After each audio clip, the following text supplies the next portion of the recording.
السلام عليكم. حنا جهة رباط سلاق ونطيرة حالفنا الحظ اليوم باش نديو الرتبة الأولى. الحمد لله.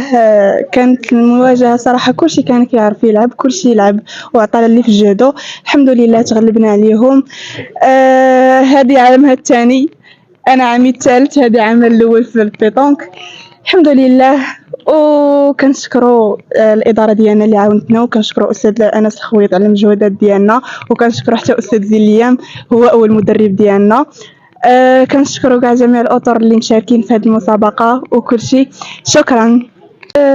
احنا فرحانين بزاف حيت صراحه ما كانتش انا بعدا كان فقدت الامل في الماتش الاخر ديالنا، كنت فقدت الامل صراحه، ولكن الحمد لله قدرنا نتفوقوا بفرق شحال من نقط.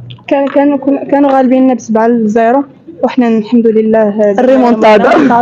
المهم الحمد لله ربحنا، وكنبغيو نشكروا السي عبد المولى رباح اللي عطانا الفرصه باش نكونوا هنايا، واستاذ ديالنا انس الخويط، وكيف ما قالت صاحبتي استاذ زليام اللي هو اللي صراحه كان زرع فينا الفكره هذه، هو اللي زرع فينا اصلا الحب ديال البيطون. المهم الحمد لله حنا فرحانين بزاف.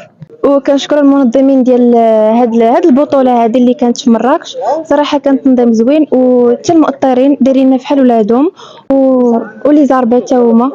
وشكرا. شنو هو الشعور ديالك كنتي كتشوفي؟ واحد الشعور لا يوصف صراحه. فرحانين سنين وانا تلعب، مشيت لوجده ومشيت لوزان، مشيت لوجده دي الثانيه، وزان ما حالفناش فيها الحظ، الحمد لله دينا الاولى. الحمد لله.